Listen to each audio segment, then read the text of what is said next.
मुख्यमंत्री पुष्कर सिंह धामी ने राज्य कर्मचारियों को दिया दिवाली गिफ्ट। सरकार ने 3% बढ़ाया महंगाई भत्ता। स्थानीय निकायों और सरकारी उपक्रमों के कर्मचारियों पेंशनरों को मिलेगा लाभ। मुख्यमंत्री पुष्कर सिंह धामी ने नवनियुक्त सहायक समीक्षा अधिकारियों को सौंपे नियुक्ति पत्र। बोले अब तक 26,000 से अधिक युवाओं को मिली सरकारी नौकरी। भर्ती प्रक्रिया में पारदर्शिता बनी सरकार की पहचान। देहरादून दिल्ली हाईवे पर पूर्व मुख्यमंत्री हरीश रावत का हुआ एक्सीडेंट। अचानक ब्रेक लगने से हुआ हादसा। बाल बाल बचे हरीश रावत। मुख्यमंत्री पुष्कर सिंह धामी ने फोन पर जाना हाल।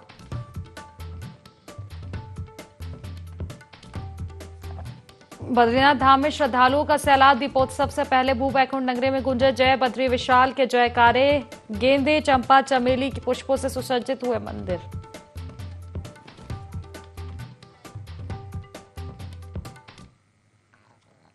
नमस्कार, IND 24 देख रहे हैं आप और मैं हूं आपके साथ खुशी व्यास। तो देखिए, बद्रीनाथ धाम में श्रद्धालुओं का सैलाब लगातार देखने को मिल रहा है। दीपोत्सव से पहले भू बैकुंठ नगरी में जय बद्री विशाल के जयकारे गूंजे। गेंदे चंपा चमेली के पुष्पों से मंदिर सुसज्जित हुए हैं। तो आपको बता दें कि देर रात तक दर्शन के लिए भक्तों की भीड़ उमड़ी। प्रशासन द्वारा सुरक्षा के पुख्ता इंतजाम भी किए गए।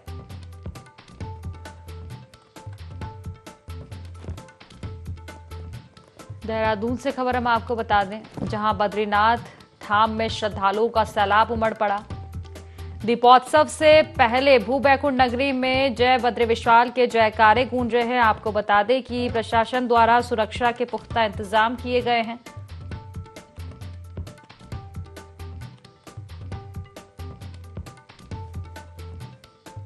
दीपोत्सव से पहले भू बैकुंठ नगरी में जय बद्री विशाल के जयकारे गूंजे हैं। तो गेंदे चंपा चमेली के पुष्पों से मंदिर सुसज्जित हुए। प्रशासन द्वारा सुरक्षा के पुख्ता इंतजाम भी किए गए हैं।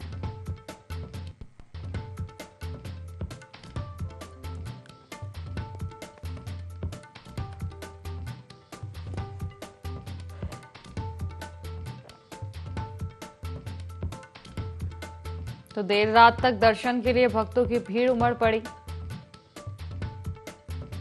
प्रशासन द्वारा सुरक्षा के पुख्ता इंतजाम किए गए।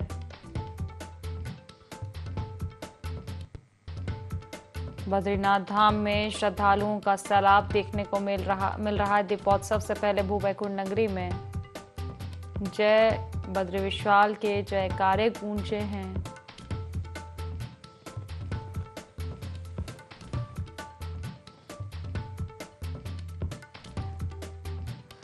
तो भव्य और दिव्य तरीके से सजाया गया है मंदिरों को। अलग अलग प्रकार के फूलों से सुसज्जित किए गए मंदिर। भक्तों का जन सैलाब भी उमड़ा है मंदिर में। तो गेंदे चंपा चमेली अलग अलग प्रकार के फूलों से मंदिर को सजाया गया है। काफी आकर्षक नजर आ रहा है मंदिर भी। तस्वीरें आप देख सकते हैं। भक्तों में काफी उत्साह है भगवान बद्री विशाल के दर्शन के लिए।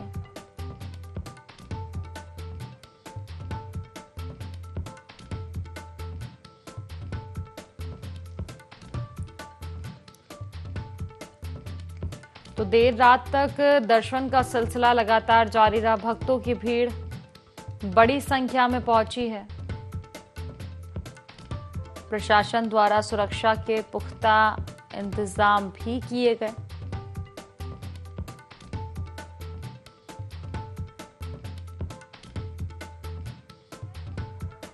जानकारी लेंगे, हमारे साथ विनय फोन लाइन पर जुड़ चुके हैं। विनय, भगवान बद्री विशाल के दर्शन करने के लिए श्रद्धालुओं का जमावड़ा देखने को मिला है। और देखा जाए तो जिस तरह से दीपावली का त्योहार अब लगभग आ चुका है, तो और भी ज्यादा उत्साह है। जी बिल्कुल खुशी, देखिए आपको बता दें कि जिस तरीके से इन दिनों उत्तराखंड में चारधाम यात्रा चल रही है, तो लगातार जो श्रद्धालु हैं वो इन दिनों चारधाम यात्रा में बड़ी संख्या में पहुंचते हुए नजर आ रहे हैं। इसके अलावा यहाँ पर बात की जाए तो जिस तरीके से जो दीपावली का पर्व है वो कल है, यानी कि कल 20 तारीख को जिस तरीके से जो दीपावली का पर्व है वो इस दौरान मनाया जाएगा। तो उत्तराखंड की भी अगर यहाँ पर बात की जाए तो उत्तराखंड में जिस तरीके से चारधाम यात्रा चल रही है, तो वहाँ पर जो बद्रीनाथ धाम है, बद्रीनाथ धाम में भी 15 लाख से ज्यादा जो श्रद्धालु हैं वो इस दौरान यहाँ पर दर्शन कर चुके हैं। साथ ही साथ इसके अलावा यहाँ पर बात की जाए तो दीपोत्सव को लेकर के जिस तरीके से यहाँ पर जो बैकुंठ नगरी है वहाँ पर जो है जो भक्त हैं बड़ी संख्या में पहुंच रहे हैं, और इस दौरान जो विशाल जयकारे इस दौरान जो है वहाँ पर देखने को मिल रहे हैं। तो ऐसे में देखा जा सकता है खुशी की जिस तरीके से यहाँ पर बात की जाए तो जो बद्रीनाथ धाम है उसको दीपों से पूरी तरीके से सजा दिया गया है, और जो यहाँ पर बात की जाए तो जो श्रद्धालु हैं वो लगातार बड़ी संख्या में इस दौरान यहाँ पर पहुंचते हुए नजर आ रहे हैं, और सभी में उत्साह जो है इस दौरान देखने को मिल रहा है। जी चलिए, फिलहाल शुक्रिया आपका तमाम जानकारी साझा करने के लिए। विनय,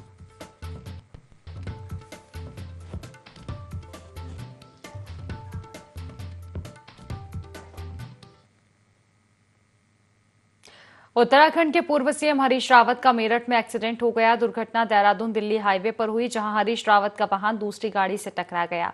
हालांकि हरीश रावत दुर्घटना में बाल बाल बचे हैं, उनकी हालत स्थिर है। तो देहरादून से हम आपको खबर बता रहे हैं जहां हरीश रावत का वाहन दुर्घटनाग्रस्त हुआ है। हालांकि हरीश रावत को चोट नहीं लगी है।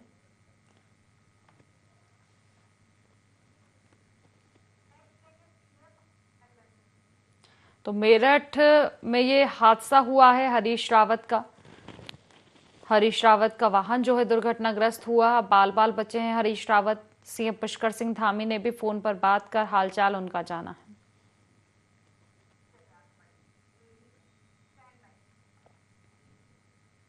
तो खबर देहरादून से है। मुख्यमंत्री पुष्कर सिंह धामी ने पूर्व मुख्यमंत्री हरीश रावत से दूरभाष पर वार्ता कर उनकी कुशल क्षेम जानी। सीएम धामी ने वाहन दुर्घटना में हरीश रावत के सकुशल बचने पर ईश्वर का आभार व्यक्त किया और उनकी पूर्ण कुशलता की कामना की। तो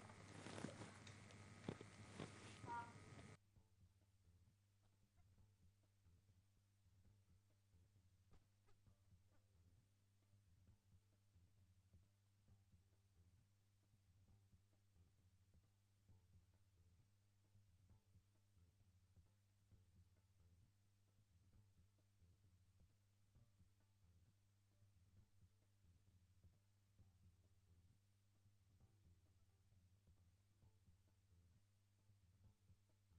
दीपोत्सव को लेकर सभी तैयारियां पूर्ण कर ली गई है। पूरा बद्रीनाथ मंदिर गेंदे, चंपा, चमेलियों के पुष्पों से सुसज्जित है। मंदिर के सिंह द्वार को भव्य रूप से सजाया गया है। बद्रीपुरी में दिन रात श्री हरि नारायण प्रभु के जयकारे गूंजते सुनाई दे रहे हैं। श्रद्धालु देर शाम की भगवान श्री बद्री विशाल जी की शयन आरती के बाद भी मध्य रात्रि तक मंदिर परिसर के बाहर मंदिर की अलौकिक छवि को निहारते नजर आए। पूरी बद्रीपुरी में मध्य रात्रि तक श्रद्धालु और साधु संतों द्वारा देव झांकियों के आगे भजन कीर्तन के साथ जय बद्री विशाल के जयकारे गूंजते रहे। कार्तिक स्नान के लिए अब धाम में स्थानीय श्रद्धालुओं की भी आमद बढ़ने लगी है।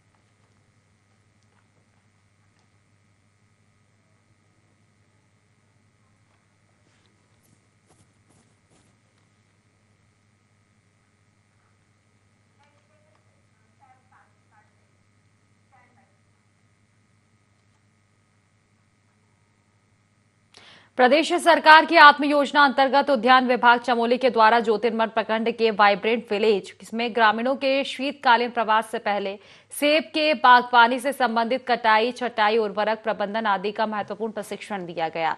धौलीगंगा घाटी के ऋतु प्रवासी गांवों के किसानों को सेब के फल वृक्षों में होने वाले रोगों के निदान के संबंध में भी महत्वपूर्ण जानकारी दी गई। प्रशिक्षण में मास्टर ट्रेनर के रूप में जोशीमठ के क्षेत्र के उन्नतशील बागवान शैलेश पवार और उद्यान सचल दल तपोवन का संपूर्ण स्टाफ मौजूद रहे।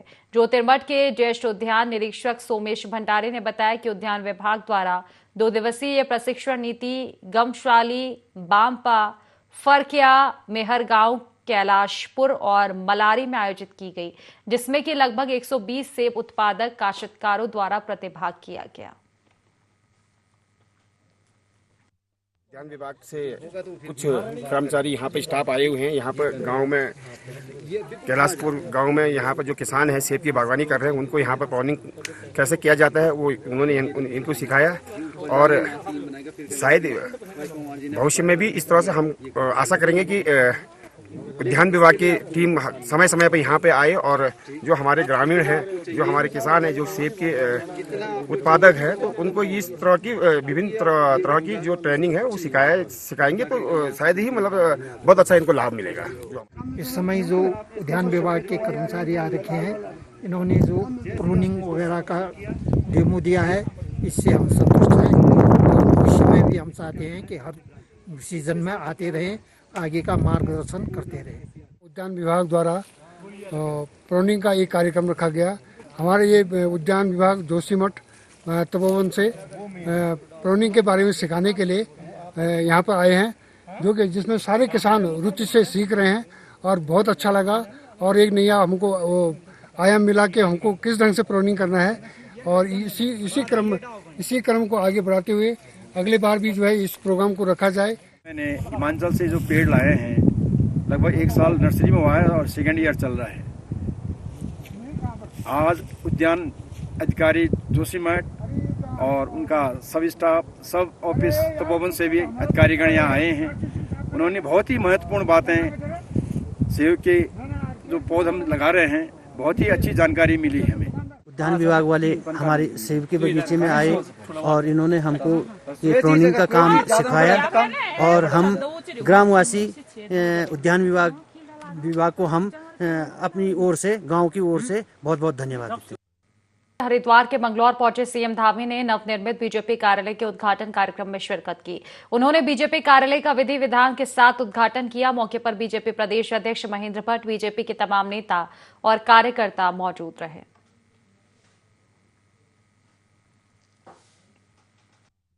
प्रधानमंत्री जी के मार्गदर्शन में आज हमारी सनातन संस्कृति की पताका संपूर्ण विश्व के अंदर लहरा रही है और भारत अपनी जड़ों से जुड़ते हुए फिर से विश्व गुरु बनने की ओर तेजी से अग्रसर हो रहा है। दुनिया का नेतृत्व करने की दिशा में तेजी से अग्रसर हो रहा है। चाहे अयोध्या में लंबे कालखंडों के बाद 500 वर्षों के बाद भगवान राम का भव्य दिव्य मंदिर बनना हो, उज्जैन में महाकाल लोक बनना हो, या भगवान विश्वनाथ की नगरी, महादेव की नगरी काशी में काशी कॉरिडोर बनना हो, या हमारे देवभूमि उत्तराखंड में 2013 की आपदा के बाद हम सबको अच्छी तरह मालूम है कि वो परिसर भगवान केदार का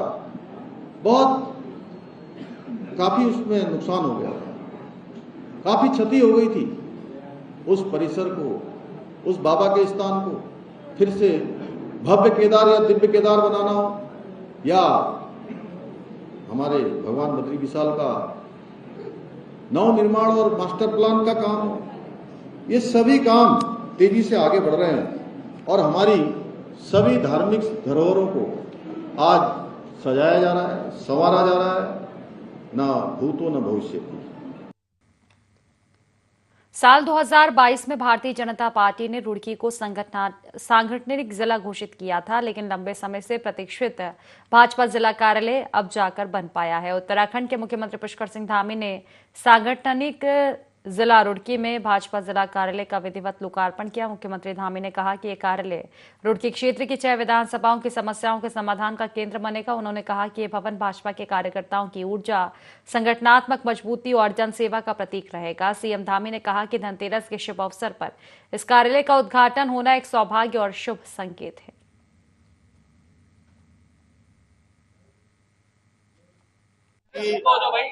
का अलग संगठनात्मक जिला बनाया हुआ है, जिसमें हमारा 6 विधानसभा क्षेत्र आते हैं। उनके कार्यालय का आज यहाँ पर लोकार्पण हो गया है। ये कार्यालय हमारे जहाँ कार्यकर्ताओं के लिए, हमारे संगठन की गतिविधियों के लिए एक उसके विस्तार का केंद्र बनेगा। वहीं आम जन को उनकी समस्याएं सरकार तक, संगठन तक पहुँचाने में एक बहुत मददगार साबित होगा। एक अच्छा स्थान और धनतेरस के दिन आज इस कार्यालय का उद्घाटन हुआ है। मैं सभी कार्यकर्ताओं को बहुत बधाई देता हूँ, शुभकामनाएं देता हूँ और सभी से इस दीपावली में भी हमको स्वदेशी वस्तुओं की अधिक से अधिक खरीद करनी है। दैनिक जीवन में हमें उपयोग में आने वाली सभी चीजें हमको स्वदेशी को अपनाकर हमारे कारीगरों को, स्थानीय उद्यमियों को, मातृशक्ति को कहीं न कहीं उनका भी प्रोत्साहन करने का काम हम सब। प्रदेश में भारतीय जनता पार्टी समय समय पर सरकार की उपलब्धियां गिनाती हुई नजर आती है, तो वहीं दूसरी ओर कांग्रेस के वरिष्ठ उपाध्यक्ष सूर्यकांत धस्माना ने प्रेस वार्ता कर सरकार पर निशाना साधा। उन्होंने कहा कि भाजपा सरकार के कार्यकाल ने जनता को निराश किया है। महिला, किसान, श्रमिक समेत तमाम वर्ग निराश है। महिलाओं पर हिंसा, बलात्कार के मामले बढ़े हैं। हत्या हुई है जो राज्य सरकार की उदासीनता दिखाती है। उन्होंने कहा कि प्रधानमंत्री का जो बेटी बचाओ बेटी पढ़ाओ का नारा है वो फेल है। राज्य में बेरोजगारी का आलम यह है कि 22,500 कर्मचारी उपनल के लगातार सेवाएं दे रहे हैं। हाई कोर्ट से नियमितीकरण का आदेश आने के बावजूद 1 साल से मामला लटका हुआ है।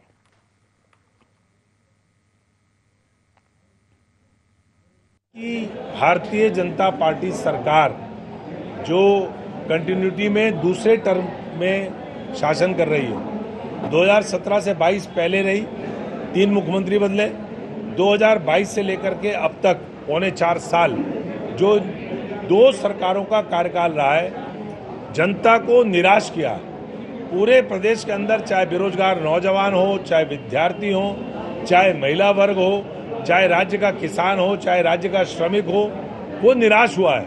पूरे प्रदेश के अंदर देश से जो जुड़ी हुई बातें हैं, महंगाई है, तमाम चीजें हैं, वो तो अलग है, लेकिन राज्य सरकार की जो जिम्मेदारियां थी इस प्रदेश के अंदर, महिलाओं के खिलाफ जिस प्रकार से हिंसा के मामले बढ़े हैं, जिस प्रकार से अपराध बढ़ा है, महिलाओं के साथ बलात्कार, महिलाओं के कत्ल, ये तमाम जो स्थितियां हुई हैं, अंकिता भंडारी से लेकर के अनामिका शर्मा तक के केस, राज्य की सरकार की उदासीनता ये बताती है कि महिलाओं के सुरक्षा के प्रति ये सरकार गंभीर नहीं है। आधुनिकता और चकाचौंध के बीच दिवाली त्योहार के समय मिट्टी के दिए से जहां एक और सरकार की स्वदेशी को बढ़ावा देने की योजना को बल मिल रहा है, बल्कि कुम्हारों के चेहरे पर भी रौनक लौट आई है। हाथों में मिट्टी के निशान, माथे पर पसीना और चेहरे पर उम्मीद की चमक, यही है असली दिवाली की तस्वीर। वहीं इस पर कुम्हार का कहना है कि अब लोग फिर से देशी उत्पादों की ओर लौट रहे हैं। साथ ही मिट्टी के दियों की मांग लगातार बढ़ रही है। उत्तराखंड के मुख्यमंत्री पुष्कर सिंह धामी ने भी लोगों से अपील की है कि वो घरों के सजाने के लिए मिट्टी के दियों का उपयोग करें। देशवासियों को, और ये मिट्टी की परंपरा जो है बहुत पहले थी, लोगों ने बंद कर दी थी, अब ये दोबारा से फिर आती है। तो मैं तो ये ज्यादा कहूंगी कि इन्हीं बेचारों को रोजगार मिलना चाहिए। ऊंची दुकानों वालों को तो बहुत कुछ है, बेचारे ये बहुत मेहनतों से बनाते हैं, धूप नहीं देखते, छाया नहीं देखते बेचारे, और मेरे हिसाब से तो इन्हीं से खरीदना चाहिए हमें सारा कुछ। आपका करवा चौथ दिवाली ठीक चल रही है, अभी आगे का पता नहीं क्या होगा। आ रहे हो मिट्टी के सामान लेने? हाँ, के सामान लेने आ रहे हैं। मैथ का मतलब क्या, दिवाली को जलाए जाते हैं, सुगन होता है इनका। हरिद्वार में एक महिला का अधजली हालत में शव मिलने से सनसनी फैल गई। यहां शामपुर थाना क्षेत्र के गाजीवाली में हाईवे के पास एक महिला का शव जली हुई और क्षत विक्षत हालत में मिला है। सैर के लिए निकले राहगीरों ने इसकी सूचना पुलिस को दी। इसके बाद मौके पर पहुंची शामपुर थाना पुलिस और आला अधिकारियों ने प्रारंभिक जांच की है। आपको बता दें कि जांच के बाद पुलिस ने शव को पोस्टमार्टम के लिए भेज दिया है। स्थानीय निवासी द्वारा जो सुबह घूमने गए थे, उनके द्वारा 7 बजे पुलिस को सूचित किया गया कि एक हाईवे से लगी हुई जो खाली जगह है, वहाँ पर एक अधजला शव पड़ा है। तो प्रथम दृष्टया किसी महिला का प्रतीत हो रहा है। सूचना पर तत्काल पुलिस मौके पर पहुंची और वहाँ पर उसको देखा गया। घटना में उसको वहाँ पर शव को लाकर जलाया गया है। सभी वरिष्ठ पुलिस अधिकारियों द्वारा इसका घटनास्थल का निरीक्षण किया गया। एफएसएल टीम और हमारा डॉग स्क्वाड, एफएसएल टीम और हमारी एसओजी की टीम सभी मौके पर आई है।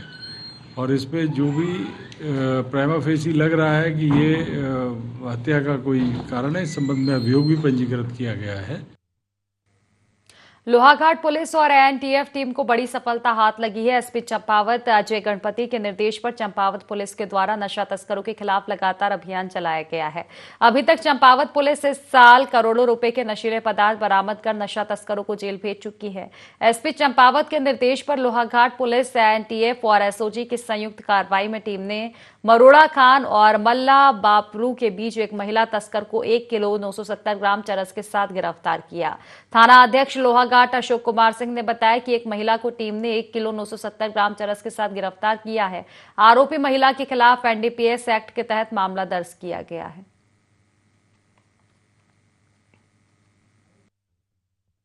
एसओजी तथा एएनटीएफ के संयुक्त कार्रवाई के दौरान कल मरोड़ा खान मल्लाबापरू के नजदीक एक महिला को, जिनकी उम्र 35 साल है, गिरफ्तार किया गया, जिनके पास से 1 किलो 970 ग्राम चरस बरामद हुई है। ये चरस गांव में छोटी छोटी मात्रा से कलेक्ट किया जाना बताया जा रहा है और इसको खटीमा और अदर जो प्लेन्स इलाके हैं उस तरफ बेचने का इनका प्रयास था।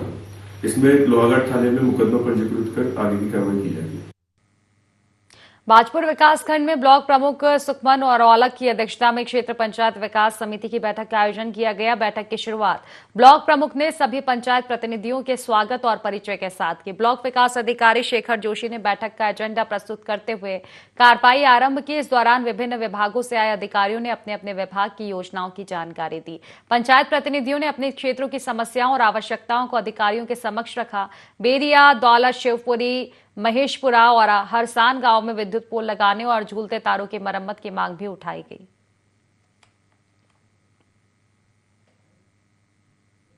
जैसे समस्या आ रही है कि सिंचाई विभाग का दफ्तर काशीपुर, पेयजल विभाग का दफ्तर रुद्रपुर, तो एक प्रस्ताव प्रदेश सरकार के लिए आप इस मीटिंग में जरूर आज लिखिएगा कि हर विभाग का एक संबंधित अधिकारी बाजपुर क्षेत्र के अंदर जरूर बैठे। जो विभाग नहीं है उसको अगर कोई ना कोई कैबिनेट ब्लॉक के अंदर दिया जा सके तो एक उसकी व्यवस्था बनाई जाए, ताकि एक चिट्ठी पत्री कम से कम हमारे जनप्रतिनिधि जो है गांव की समस्या लेकर आते हैं।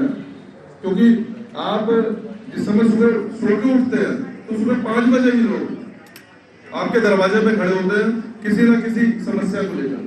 अब उसके लिए साहब एक तरफ रुद्रपुर भागना पड़े और एक तरफ काशीपुर भागना पड़े, वो उचित नहीं है। ब्लॉक आना होता है, बाजपुर क्षेत्र के अंदर आना होता है जनप्रतिनिधियों का सबका। तो बाजपुर क्षेत्र में जो अधिकारी है ठीक है, जो नहीं है उनको एक प्रस्ताव बना के कि ब्लॉक के अंदर उनको सबको एक कैबिन अलॉट किया जाए। ब्लॉक की पहली बैठक है।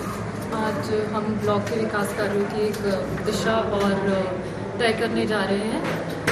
आज की बैठक बहुत इम्पोर्टेंट है क्योंकि आज सबसे नेक्स्ट ईयर के लिए सारे प्रस्ताव लिए जाएंगे और उन पर काम किया जाएगा और उनको कार्य योजना में जोड़ा जाएगा। सर, ये बैठक रखी गई है ताकि जो जनप्रतिनिधि हैं, बीडीसी सदस्य हैं, वो अपनी शिकायतें बता सकें और उनको टाइम भी दिया गया है कि 3 मंथ्स तक जब नेक्स्ट मीटिंग होगी तो उसमें वो जवाबदेही होंगे कि इन पे कितना काम किया है। फिलहाल इस बुलेटिन में इतना ही। आप बने रहिए IND 24 के साथ। नमस्कार।